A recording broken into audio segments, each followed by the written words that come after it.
All right, hello friends, welcome to यार्स का YouTube channel. मेरा नाम है आयुष राठी और ये हमारा ट्रिक्स एंड चीट कोड्स का एक और नया एपिसोड है जिसमें मैं आपके सामने क्वेश्चंस लेने वाला हूं जेईई मेन 2014 के। एंड उसके अंदर हम लोग देखेंगे किस तरीके से हम लोग ट्रिक्स लगा सकते हैं, जाली जुगाड़ टेक्निक्स लगा सकते हैं, किस तरीके से हम लोग एक्चुअल तरीके से अगर क्वेश्चन को सॉल्व नहीं कर पाए तो एग्जाम में क्या ऑल्टरनेटिव मेथड्स होते हैं, किस तरीके से हम क्वेश्चन को अटेम्प्ट कर सकते हैं ताकि हम आंसर तक या फिर उसके पास पहुंच सके। ठीक है, तो काफी अमेजिंग ये वाली वीडियो होने वाली है। जल्दी से इस वीडियो को लाइक करके चैनल को सब्सक्राइब करके यार स्क्वाड का हिस्सा बन जाओ। उम्मीद करते हैं कि आपको ये वीडियो पसंद आएगी।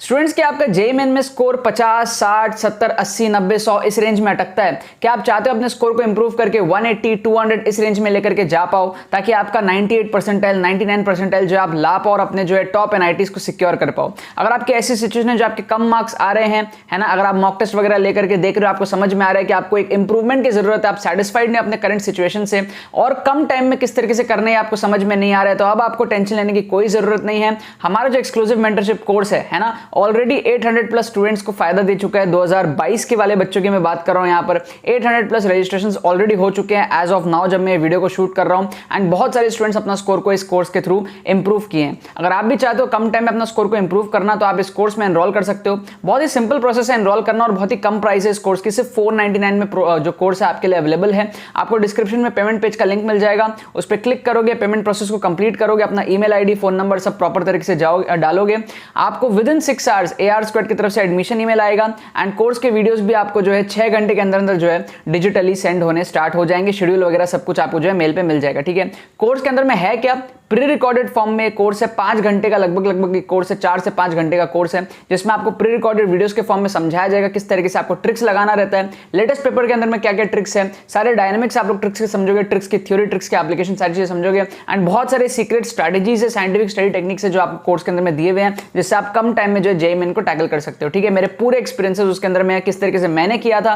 मैं जो है अपने टाइम पे अच्छी खासी रैंक लेकर के आया था। 15,000 मेरी रैंक थी जेईई मेन के अंदर में, which is close to 98, 99 percentile. कम टाइम में किस तरीके से मैंने किया था और आप लोग किस तरीके से कर सकते हो, सारे एक्सपीरियंसेस कोर्स के अंदर में है। तो अगर आप सीरियस एस्पिरेंट हो जेईई मेन 2022 के, जरूर से आप लोग इस कोर्स का फायदा उठा लेना। तो देखो यहाँ पर मैंने आपके सामने क्वेश्चंस लिया है जेईई मेन 2014 का। 2013 का पेपर हम लोग देख चुके हैं पूरा का पूरा। ठीक है, हमने 36 क्वेश्चंस में ट्रिक्स लगाया out of 90, which is a very great number. ठीक है, हम लोग सिमिलर कोशिश करेंगे 2014 के पेपर में भी। हम लोग ट्राई करेंगे कि 30 प्लस क्वेश्चंस में अगर हम ट्रिक लगा पाएँ तो it would be really great. ठीक है, सो यहाँ पर मैंने 4 क्वेश्चन से शुरुआत करी है इस एपिसोड में। 4 फिजिक्स के क्वेश्चन मैंने ले लिए हैं। काफ़ी मस्त मैंने मेहनत करी है आप लोगों के लिए। डायग्राम वगैरह देखो कितना गंदा सा मैंने यहाँ पर बनाया है आप लोगों के लिए। ठीक है, और इन क्वेश्चन में ट्रिक्स लगा के आपको बहुत अच्छा फील आने वाला है। कुछ कुछ क्वेश्चन में हम लोग जो है प्रोबेबिलिटी को बढ़ाएंगे, कुछ कुछ क्वेश्चन में हम लोग एग्जैक्ट आंसर लेकर के आएंगे। बहुत ज़्यादा मजा आएगा। आप लोग जिस चीज़ के लिए मैं जाना चाहता हूँ, ठीक है, वो चीज़ आप लोग को इस वीडियो में दिखेगी। जिस चीज़ के लिए मैं जाना चाहता हूँ, मतलब कि जाना जाता हूँ, है ना, ये कहना चाहता था मैं, वो चीज़ आप लोगों को यहाँ पर जो है मिलेगी इस वीडियो के अंदर में। ठीक है, एक बात और है यार, जितने भी बच्चे हमारे ऑलरेडी एक्सक्लूसिव कोर्स में एनरोल्ड हैं उनको जो 5th वीडियो है वो कल मिलने वाली है। कल का डेट शेड्यूल्ड है, तो जितने भी बच्चे ऑलरेडी एनरोल्ड है कल का वीडियो ध्यान से देखना। काफ़ी एक सरप्राइज अनाउंसमेंट है उसके अंदर में, सिर्फ वही बच्चों के लिए है जो कोर्स के अंदर में ऑलरेडी एनरोल्ड है। ठीक है, एंड अगर कोई बच्चा एनरोल नहीं है अभी भी तो आप लोग एनरोल कर सकते हो हमारे कोर्स के अंदर में। एंड 5th एपिसोड जो बच्चे ऑलरेडी एनरोल्ड है उनके लिए मैसेज है, कल का वीडियो ध्यान से देखना 5th एपिसोड और मिस मत करना। एंड उसके पहले के 4 एपिसोड आप तब तक अच्छे से वापस से कंप्लीट कर लो ताकि आप 5th एपिसोड का मजा उठा पाओ एंड उसके अंदर में जो सरप्राइज है आप उसका भी आगे मजा उठा पाओ। ठीक है ना। अच्छा, अब यहाँ पर बात करते हैं हम लोग कि इसका जो प्लेलिस्ट में है ना, आपके सारे 2013 के वीडियोस को अपडेट कर दिए गए हैं। डिस्क्रिप्शन में आपको प्लेलिस्ट का लिंक मिल जाएगा, वहां से जाकर के आप सारे वीडियोस को देख लेना। अब आ जाते हैं फटाफट से इन क्वेश्चंस के अंदर में। तो ये ट्रिक्स आपको तब लगाने हैं जब आप एक्चुअल तरीके से क्वेश्चन को सॉल्व नहीं कर पा रहे हो, है ना, और आप ऐसे सिचुएशन पे एग्जाम में कि आपको क्वेश्चन को छोड़ना पड़ रहा है, तो उस स्थिति में आप जो ये ट्रिक्स को लगाओगे। अदरवाइज आप एक्चुअल तरीके से सॉल्व करके एग्जाम में आओगे। ठीक है ना, क्वेश्चन को छोड़ना नहीं है, होप रखना है एंड मोटिवेशन रखना है कि आप क्वेश्चन को यहाँ पर सॉल्व कर सकते हो। अब जैसे ये वाला क्वेश्चन है, ठीक है, ये वाला क्वेश्चन ना एक जनरल क्वेश्चन है जिसमें NH, G, फलाना ढिमका, इन सब की वैल्यू आप लेट कर सकते हो। जी तो खैर आपको पता ही है, बाकी सब आप लेट कर सकते हो। ठीक है, ये एक जनरल क्वेश्चन है। अब ऐसे क्वेश्चन को ना जनरली जो बच्चे होते हैं ना, जो बहुत ज़्यादा अच्छे से पढ़ के नहीं जाते, वो सॉल्व नहीं कर पाते, क्वेश्चन को छोड़ देते हैं। ठीक है, यहाँ पर एक बेसिक सा अप्रोच ये है कि आप ऐसा करो, कुछ कंडीशंस लेट कर लो आप। जैसे कि मान लो, जैसे कि आप ऐसा कुछ मान लो, ठीक है, हाइट h है ना, तो आप हाइट को कुछ अपने मन से ले लो 5 मीटर या 5 रहने दो। एक बार आप क्या करो, पहले आप ये देखो कि आप स्पीड कितने से फेंकोगे, ठीक है, स्पीड कितने से फेंकोगे आप ये देखो। तो आप ना u को 10 ले लो, ठीक है, सिंपल क्या करो, u को आप 10 ले लो। u 10 लेने से बेनिफिट ये है कि आपको पता है 1 सेकंड में वो ऊपर पहुंच जाएगा और फिर 1 सेकंड में वापस इसी स्थिति पे पहुंच जाएगा। क्या आपको बात समझ में आ रही है? क्या आपको यहाँ पर बात समझ में आ रही है? मतलब कि टाइम 1 सेकंड में ये ऊपर पहुंचेगा, है ना, t इक्वल टू 1 सेकेंड में ये ऊपर पहुंचेगा, ठीक है, और t इक्वल टू 2 सेकेंड में यहाँ पहुंचेगा, t इक्वल टू 3 सेकेंड तक कहाँ पहुंचेगा ये चेक कर लेते हैं एक बार ये चेक कर लेते हैं। तो s equal to u t plus half t square लगा देते हैं। आपको समझाऊंगा मैं क्या कर रहा हूँ। s equal to u t plus half t square अगर आप लगाओगे, ऊपर से लगा लो एक बार, ठीक है, ऊपर u की वैल्यू 0 होती है, ऊपर से नीचे तक लगा लो, तो s equal to u t 0 हो जाएगा, प्लस हाफ टी स्क्वायर में हाफ a की वैल्यू 10 और इंटू टी स्क्वायर आप ले लो 2 का स्क्वायर ले लो 4 ले लो, ठीक है, समझ गए आप बात। मतलब t इक्वल टू 1 से t इक्वल टू 3 तक हम लोग देख रहे हैं कहानी। तो ये s की वैल्यू हो जाएगी हमारे पास में, ये आ जाएगा 20। क्या आपको बात समझ में आ रही है? ये कितना आ रहा है हमारे पास में? ये आ रहा है हमारे पास में 20। s equal to u t plus half a t square, half a 5 और t स्क्वायर 20, तो ये आ गया हमारे पास में 20। इसका मतलब ऊपर से लेकर के नीचे तक कितना है? 20 है। क्या आपको बात समझ में आ रही है? टोटल हाइट को आप 20 ले लो, ये टोटल जो हाइट है ना इसको आप 20 ले लो। अगर आप इसको 20 लोगे तो ये अपना 15 आ जाएगा। ये कितना आ जाएगा? ये 15 आ जाएगा। क्यों? क्योंकि 1 सेकंड में वो 5 ऊपर गया था। कैसे चेक करोगे? देखो 1 सेकंड में कितना नीचे आ रहा है ये चेक कर लो। s equal to u t plus half into a into t square, तो ये 5 है ना, है ना। तो मतलब कि ये वाली जो हाइट है ये 5 है, बाकी की हाइट 15 है, क्योंकि ऊपर से नीचे तक 20 लगा। देखो यार बेसिक काइनेमेटिक्स अगर आपको आता है तो आप अब समझ पा रहे होगे। मैं नहीं चाहता आपके लिए ज़्यादा कचरा यहाँ पे बना करके दूँ, ठीक है। मैं बस यहाँ पर आपको ये समझाना चाह रहा हूँ कि हमने एक स्पेसिफिक कंडीशन ले ली। हमने क्या किया? पहले हमने u की वैल्यू फिक्स कर ली, u को 10 ले लिया। u 10 लेने से 1 सेकंड में ऊपर पहुँच जाएगा, ठीक है, फिर 1 सेकंड में इस लेवल पे भी पहुँच जाएगा। हमने क्या करा? हमने देखा कि चलो 3 सेकंड में कहाँ पहुँचेगा, t इक्वल टू 3 सेकंड तक कहाँ पहुँचेगा, तो वो हमको दिखा 20 दिखा ऊपर से नीचे आते आते, ठीक है ना। मतलब ऊपर जब पहुंच गया था 1 सेकंड में, उसके बाद 3 सेकंड तक ये 20 कवर करेगा, क्योंकि हमने टाइम को 2 सेकंड लेके यहाँ पे इसको सॉल्व किया तो वो 20 आ गया। अगर वो 20 आ गया तो हम उस 20 में से 5 को माइनस करेंगे तो हमारे को हाइट ऑफ द बिल्डिंग 15 मिल जाएगी। क्या आपको बात समझ में आई? क्योंकि 1 सेकंड में 5 आ रहा है और अगले सेकंड में 15 आ रहा है, ठीक है। टाइम को हमने 1 लगा तो 5 आया, है ना, और जब हम टाइम को यहाँ पर 2 ले रहे हैं तो 20 आ रहा है, तो ऊपर से 5 और फिर 15। क्या आपको ये पूरा का पूरा फिगर समझ में आया? ठीक है, नहीं समझ में आया तो आपके बेसिक काइनेमेटिक्स में ही बहुत बड़ी गड़बड़ है। इससे बेटर तरीके से शायद मैं अभी नहीं समझा पाऊंगा, क्योंकि यहाँ पर बहुत ज़्यादा क्लमजी चीज़ें हो रखी है, ठीक है, और जगह भी मेरे पास में नहीं है। हमने बस क्या किया ओवरऑल में, हमने यहाँ पर एक स्पेसिफिक कंडीशंस बना लिया है और उस कंडीशन के हिसाब से हम क्वेश्चन को सॉल्व कर लेंगे। हमने देखो क्या किया, हमने u को ले लिया 10, हमने हाइट को क्या किया 15 ले लिया, ठीक है, और हमने n की वैल्यू देखो क्या करी। n की वैल्यू क्या है? Time taken by the particle to hit the ground is n times that taken by it to reach the highest point. तो ग्राउंड तक आने में कितना टाइम लगा? 3 सेकंड। पहले यहां से ऊपर गया 1 सेकंड में और फिर 2 सेकंड और लगे, 3 सेकंड टोटल लगे। तो n की वैल्यू आ गई 3। समझ गए आप बात को? मतलब नीचे से ऊपर जाने में 1 सेकंड लगा और टोटल टाइम लगा 3 सेकंड। तो कितने टाइम्स हो गए? n की वैल्यू 3 हो गई। तो हमने n का वैल्यू, u का वैल्यू, h का वैल्यू, ये सारे वैल्यूज को एक स्पेसिफिक चीज के लिए बना लिया है। क्या आपको यहाँ पर बात समझ में आ रही है? हमने जब ये स्पेसिफिक काम यहाँ पर कर लिया है तो हम क्या करेंगे, इन्हीं वैल्यूज को ऑप्शन में पुट करके हमारा आंसर आ जाएगा। समझ गए आप बात? ये एक जनरल क्वेश्चन है, लेकिन ये जनरल क्वेश्चन भी एक पर्टिकुलर कंडीशंस को तो सेटिस्फाई करेगा ना। हमने ये जो भी काम किया है, u की वैल्यू 10 ली, उसके हिसाब से हमने देखा ये 1 सेकंड में ऊपर पहुंचेगा। कितना ऊपर पहुंचेगा? 5 ऊपर पहुंचेगा।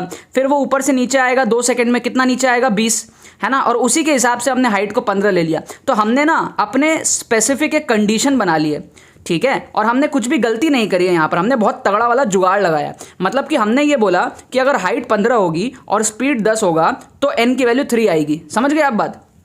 और हम क्या करेंगे, उसी वैल्यूज को यहाँ पर पुट कर लेंगे, हमारा आंसर आ जाएगा। देखो कैसे आएगा। आप g की वैल्यू तो 10 ले लो, ठीक है ना, तो ये 20h आ जाएगा और h की वैल्यू है 15।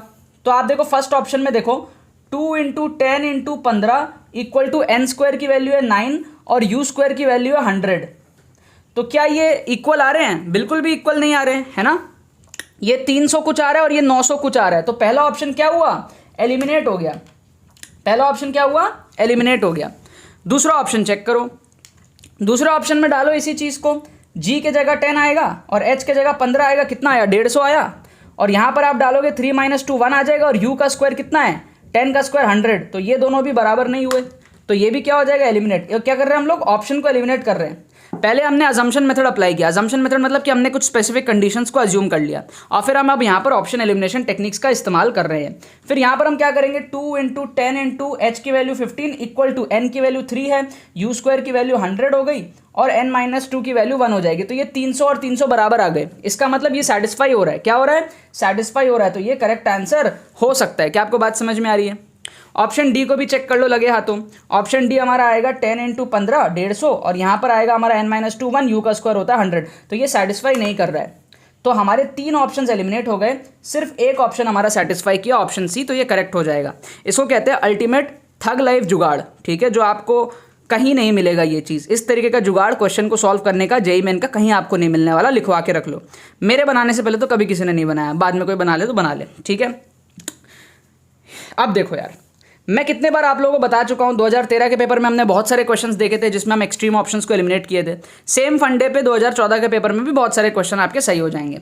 तो यहां पर आपको क्या करना है, जैसे आप देखो यहां पर आपको 4 वैल्यूज दिख रही है, 6 7 8 और 9। इसमें सबसे छोटा कौन सा है? 6, काट दो। और सबसे बड़ा कौन सा है? 9, काट दो। आप क्या करोगे? ए और सी में से तुक्का लगाओगे। क्या आपको बात समझ में आ गई? तो क्या होता है ना, 10 में से 8 बार ऐसा देखा गया है कि आपके एक्सट्रीम ऑप्शंस जो होते हैं ना, ह्यूमन साइकोलॉजी को आप समझो। जब भी कोई टीचर क्वेश्चन बनाता है, मान लो आपने कभी क्वेश्चन बनाया और आपके दिमाग में 7 का फिगर है, तो आप कभी भी ना ऑप्शन को 7 से स्टार्ट नहीं करते हो। आप ना 7 को कहीं बीच में डालने का जो है ट्राई करते हो। ये ह्यूमन साइकोलॉजी है। तो कभी भी इस टाइप का आपको ऑप्शंस दिखे, ठीक है, नंबर्स दिखे इस तरीके से, तो आप एक्सट्रीम वाले को प्लीज तुक्का मत लगाया करो। अगर आपको तुक्का लगाना है तो आप बीच वाले को तुक्का लगाया करो। तो यहां पर हम क्या करेंगे, ए और सी में से तुक्का लगाएंगे। ठीक है ना, मैं आपको इससे करेक्ट आंसर बता दूंगा। ठीक है, थोड़ी देर में मैं आपको करेक्ट आंसर इसका बता दूंगा, चेक करके जो भी होगा। अच्छा, थर्ड क्वेश्चन में आ जाओ। जब भी आपको इस टाइप का क्वेश्चन मिल जाए, ध्यान रखना हमेशा, आपको ऑप्शन क्या दिया है, मैग्नीट्यूड चेंज हो रहा है बट डायरेक्शन चेंज नहीं हो रहा। आपको दिया है डायरेक्शन चेंज हो रहा है बट मैग्नीट्यूड चेंज नहीं हो रहा। दोनों चेंज हो रहा है। हमेशा ये बट वाले चीज़ों को तुक्का लगाया करो। ठीक है, 10 में से 8 बार आपके जो बट वाले होते हैं ना, इसमें आपका कोई करेक्ट आंसर होता है। अब बी लगाओगे या सी, वो आपके ऊपर है। ठीक है, वो आपकी फील के ऊपर है, बी लगाओगे या सी, लेकिन इन दो में से तुक्का लगाया करो और इसको छोड़ दिया करो आप। ठीक है, जब भी इस टाइप के ऑप्शंस रहे तो ये इफ बट वाला जो कंडीशन रहता है ना, उसी में से 10 में से 8 बार आपके आंसर निकलते हैं। ये तुक्का मारने की टेक्निक्स और साइकोलॉजी में आपको बता रहा हूँ। ठीक है, देखो हर क्वेश्चन में हम लोग एग्जैक्ट आंसर तक नहीं पहुंचेंगे जैसे यहाँ पहुंचे। कई बार आपको जो है ऑप्शंस को एलिमिनेट करके रिस्क लेना पड़ेगा। ठीक है, अब जैसे ये वाला क्वेश्चन देखो, आपको मजा आ जाएगा, मतलब you will feel like the king of the world. And definitely मैं चाहूँगा कि आप इस वाले क्वेश्चन को, ठीक है, आप अपने फ्रेंड्स के साथ में शेयर करो। किसी के साथ में आप अगर फिजिक्स की बातें करते हो तो ज़रूर से आप इस वाले क्वेश्चन की ट्रिक ज़रूर से अपने फ्रेंड्स के साथ में शेयर करना, उनको बताना कि यार देखो इस तरीके से भी हम जेईई के क्वेश्चन को कर सकते हैं। ये मतलब नहीं है कि आप हमेशा ऐसे कर पाओगे, बट हाँ कभी स्पेसिफिक क्वेश्चन ऐसा आया तो आप कर पाओगे ना। बहुत मज़ेदार क्वेश्चन है। 10 में से 8 बच्चे पता है ऐसे क्वेश्चन को छोड़ देते एग्जाम में। मैं देखो कितना बढ़िया तरीके से आपको ट्रिक समझाने का ट्राई करता हूँ। ये कंडीशन है, ठीक है, डेंसिटी d1 d2 कुछ दी हुई है। मेरे को एक सिंपल सा चीज़ आप बताओ, अगर d1 इक्वल टू d2 हो, if d1 equal to d2 हो तो ये अल्फा 0 होगा। ऑब्वियस सी बात है ना, दोनों बराबर हो जाएंगे ना। अगर d1 इक्वल टू d2 होगा तो दोनों की डेंसिटी बराबर हो जाएगी। तो ये इधर हो जाएगा आधा, आधा इधर हो जाएगा, आधा इधर हो जाएगा, कोई ऐसा भेदभाव नहीं होगा। क्या आपको बात समझ में आ रही है? तो अल्फा 0 होते ही d1 d2 बराबर हो जाएंगे। तो रेशियो ऑफ d1 d2 जो हमको क्वेश्चन में पूछा है, ये अगर 1 होगा तो अल्फा की वैल्यू 0 होगी। तो मैं अल्फा को 0 पुट करता हूं। देखो आप ध्यान से, अल्फा को अगर मैं 0 पुट करता हूं तो 1 + 0 अपॉन 1 माइनस 0, ये 1 अपॉन 1 आ रहा है ना, तो रेशियो 1 आ रहा है। ऑप्शन बी में अगर आप देखोगे तो अल्फा को 0 करते ही cos 0 1 होता है, तो ये इन्फिनिटी हो जाएगा, क्योंकि अनडिफाइंड नीचे में देखो आपका 0 आ रहा है। तो anything by 0 is infinity, right, क्योंकि 1 - 1 0 हो जाएगा। तो ये ऑप्शन ही टोटली इनवैलिड हो गया। क्या आपको बात समझ में आ रही है? इसको हम कहते हैं ऑप्शन एलिमिनेशन फॉलोड, मतलब assumption technique followed by option elimination. पहले हमने अजम्पशन मेथड से d1 d2 को बराबर लिया और उस केस में हमने अल्फा को फील कर लिया, अल्फा 0 हो जाएगा, राइट, एंड फिर हमने ऑप्शन को एलिमिनेट कर दिया। ऑप्शन सी में अगर आप देखोगे तो tan 0 की वैल्यू 0 होती है, तो ये अपना 1 अपॉन 1 आ जाएगा, कोई दिक्कत नहीं है। बट अगर आप ऑप्शन डी में देखोगे ना तो once again this will be denominator में 0, तो ये हमारा टोटल एलिमिनेट हो जाएगा। क्या आपको बात समझ में आ रही है? क्या आपको मजा आ रहा है यहाँ पे? अब बात आती है कि यार ए और सी में से क्या मार्क करें, है ना, ए और सी में से कुछ बताओ सर क्या मार्क करें। तो अब देखो ए और सी में आप ना एक बहुत तगड़ा चीज फील कर सकते हो। लेट d2 इक्वल टू 0, खतरनाक assumption. Let D2 equal to 0। Suppose कर लो कि D2 की डेंसिटी जो है ना वो 0 है, मतलब टेक्निकली है ही नहीं कुछ। 0 का मतलब क्या हुआ, है ही नहीं कुछ, है ना, होगा तो कुछ तो डेंसिटी आएगी। तो हम क्या कह रहे हैं, लेट D2 इक्वल टू 0। अगर D2 है ही नहीं तो D2 को हम 0 भी बोल सकते हैं। अगर D2 है ही नहीं तो अल्फा 45 डिग्री हो जाएगा।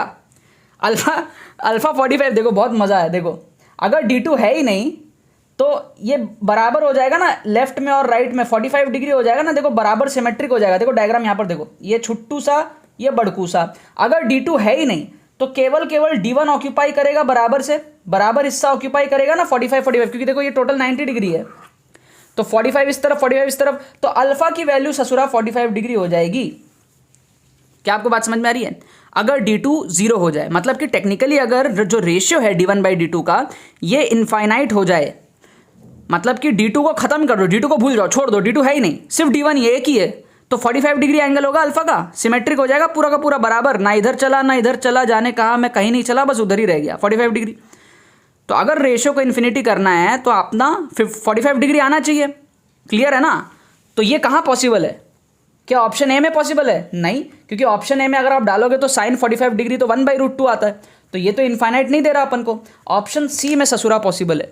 ऑप्शन सी में अगर आप 45 डिग्री डालोगे तो डिनोमिनेटर देखो 1 - 1 आ जाएगा, 1 - 1 आ जाएगा ना, तो 1 - 1 क्या होता है? 0 होता है। तो anything upon 0 is what? Infinity.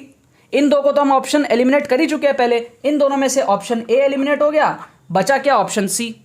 मजा आनी लाइफ यार, मजा आनी लाइफ, मजा आया कि नहीं यार? तो इसमें क्या करेंगे हम लोग? ऑप्शन सी को तुक्का लगाएंगे। हमने यहाँ पर पहले D1 D2 को बराबर अज्यूम करा, फिर D2 को हटाई दिया। ये हमारे अजम्पशन टेक्निक थे, फॉलोड बाय ऑप्शन एलिमिनेशन के टेक्निक्स। अजम्पशन टेक्निक क्या होता है, ऑप्शन एलिमिनेशन टेक्निक क्या होता है, बहुत डिटेल में मैंने कोर्स के अंदर में भी डिस्कस किया है। आप लोग कोर्स ज्वाइन कर सकते हो, उसमें लेटेस्ट पेपर्स आप लोगों के लिए लिए हुए हैं, 2020-2021 के पेपर्स लिए हुए, तो कोर्स से आप लोग को डेफिनेटली बहुत ज़्यादा हेल्प मिलेगा। बहुत सारे secret strategies and scientific study techniques course के अंदर में डिस्कस किए हुए, जिससे आपको बहुत ज़्यादा फायदा होगा। एंड अगर आप यहाँ से 60% अगर आप इंप्रूवमेंट कर सकते हो तो आप कोर्स से 95 to 100% इंप्रूवमेंट कर पाओगे। ठीक है, तो वो डिफरेंस आपका क्रिएट होगा एंड बहुत सारे मार्क्स में आपका जो है डिफरेंस क्रिएट होगा। फायदा तो आपको यहाँ से भी होगा, उसमें तो कोई डाउट यहाँ पर नहीं है। अब मैं ना आपको इसके आंसर्स बता देता हूँ फटाफट से चेकआउट करके, ठीक है, तो आप लोगों को क्लैरिटी मिल जाएगी कि भाई इसके करेक्ट आंसर्स क्या थे। ठीक है, बुक यहाँ पर मेरे पास है ही सही, यहीं से मैं आंसर दिखा देता हूँ आपको। तो अपना एक जो ये वाला क्वेश्चन था इसका तो अपन ने निकाल ही दिया था सी, तो क्वेश्चन नंबर 2 का आंसर हमारे पास में क्या था? क्वेश्चन नंबर 2 का तो हमारे पास में सी है। ठीक है, तो क्वेश्चन नंबर 2 का आंसर, मतलब यहाँ पर क्वेश्चन नंबर 1 है अपने लिए, बुक में 2 था, तो इसका आंसर है सी।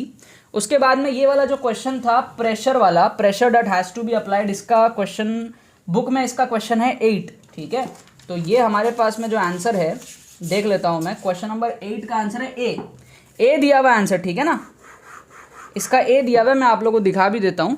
ठीक है, क्वेश्चन नंबर 8 है, इसका जो आंसर है वो ए दिया हुआ है। ठीक है, आंसर यहाँ पर दिया हुआ है 8 का ए। ठीक है, 8 का ए दिया हुआ है यहाँ पे। और मैं यहाँ पर देख लेता हूँ क्या है। ठीक है, कभी कभी ना यार बुक में आंसर्स गलत रहते, तो आप लोग ना वेरीफाई कर लिया करो। क्वेश्चन नंबर 9 जो अभी हमने सॉल्व किया, इसका तो सी होना चाहिए। एक बार मैं वापस से चेकआउट कर लेता हूँ। यस, 9 का सी है। ठीक है, और क्वेश्चन नंबर 6 देख लेते हैं। 6 का हमारे पास में है सी, 6 का हमारे पास में सी है। ऑब्वियसली डायरेक्शन चेंज होगा बट मैग्नीट्यूड चेंज नहीं होगा। ठीक है ना, तो ये हमारे पास में क्या है? सी। इसका हमारे पास में क्या है? सी। और इसका तो हमने सॉल्व भी कर लिया, सी। ये सारे आंसर्स है। अब इसमें देखो कितने आपके सही होंगे। एक ये वाला तो 100% सही होगा, ये वाला 100% सही होगा, और इन दो में कोई एक तो सही हो ही जाएगा। 50-50 प्रोबेबिलिटी है दोनों में, तो हम मान लेते हैं कि हमने 3 आउट ऑफ 4 सही कर लिया। ठीक है, 2014 का पहला वीडियो है जिसमें हमने 4 में से 3 यहाँ पर मिनिमम सही कर लिए हैं। ठीक है ना, ये हम यहाँ पर मान के चल रहे हैं। आगे और क्वेश्चंस हम लोग देखेंगे 2014 के। आप लोग बैक टू बैक एपिसोड्स को जो है देखते जाओ। डिस्क्रिप्शन में आपको प्लेलिस्ट का लिंक मिल जाएगा, आपको पास्ट के भी सारे एपिसोड्स वहाँ पर मिल जाएंगे। ठीक है ना, बाकी तो बस यही बात है। तो यार आई होप आपको वीडियो पसंद है कि आपने इस वीडियो को कुछ सीखा होगा। अगर आपको ट्रिक्स एंड टिप्स वीडियो पसंद है तो वीडियो को लाइक करना मत भूलना और शेयर करना मत भूलना बाकी सारे फ्रेंड्स के साथ में, ताकि वो भी इस प्लेटफॉर्म का मजा उठा सके। बाकी तो बस बहुत बहुत धन्यवाद मेरे साथ जुड़ने के लिए। बने रहिए यार।